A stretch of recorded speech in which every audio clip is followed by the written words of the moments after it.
But Madam President, I met with Jim DeMint this morning, and to say I was stunned is an understatement. Jim indicated to me that he will be retiring from the Senate next year and taking over the presidency of the Heritage Foundation, and one of the great conservative think tanks here in Washington.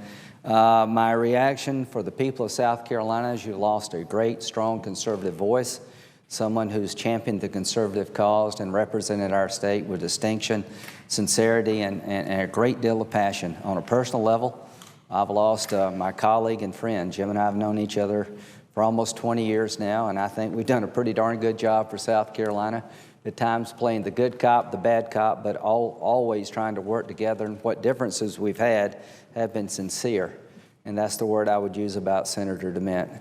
He sincerely believes in his causes.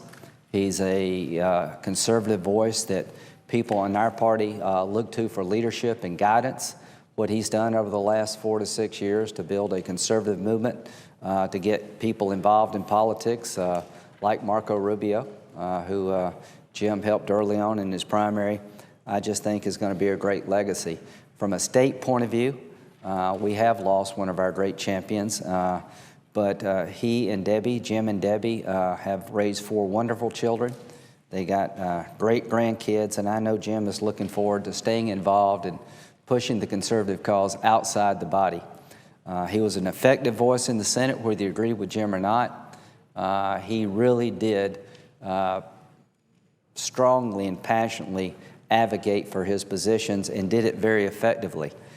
Jim made the Republican Party, quite frankly, look inward and do some self-evaluation. Conservatism is an asset, not a liability, as we try to govern this country in the 21st century. And I look forward to staying in touch with Jim and to working with him at the Heritage Foundation to see what we can do to improve the fate of our country so we will not become Greece. No one is more worried about this nation's unsustainable debt situation than Senator DeMint. I've seen him evolve over time to someone who just could not sit quietly anymore, who had to take up the cause. In the 2010 election cycle, he was one of the strongest voices that we'd lost our way in Washington. I know Jim to be a very kind, sincere man. He's an individual that is just a joy to be around. But when it comes to what's going on in America, I think Jim understands if we don't make some changes and make them quickly, we're going to lose our way of life. And that's what's driven him above all else, is trying to keep this country the land of the free and the home of the brave, where people's hard work is rewarded, not punished, where you have a chance to come from nowhere to be anything, including the President of the United States. And Jim is right to say that our debt is unsustainable, that Washington does too much, and there's a better way. So I look forward to working with Jim in the private sector. From a personal point of view, we've had a great ride together. It has been fun, it has been challenging, and I think we put South Carolina on the map in different ways at different times.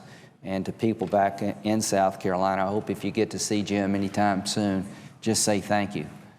Because whether you agree with Senator DeMint or not, he was doing what he thought was best for South Carolina and the United States. And at the end of the day, that's as good as it gets, because if you're doing what you really believe in and you're not worried about being the most popular or people getting mad at you, then you can really do a good job in Washington. And to the people back in South Carolina, everything Jim has tried to do has been motivated by changing the country, making South Carolina the best that we could be at home.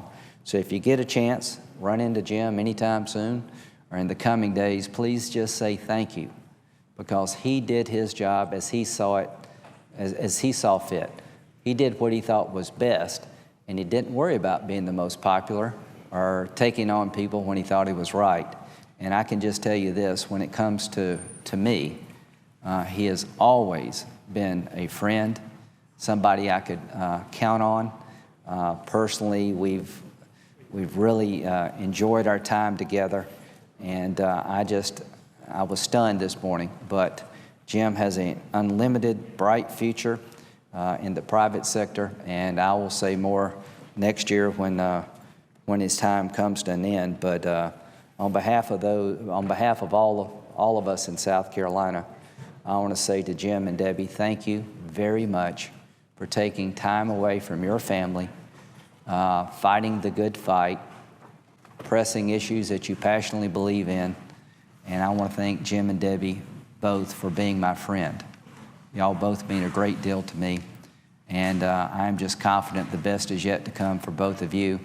And on behalf of the people of South Carolina, great job, well done.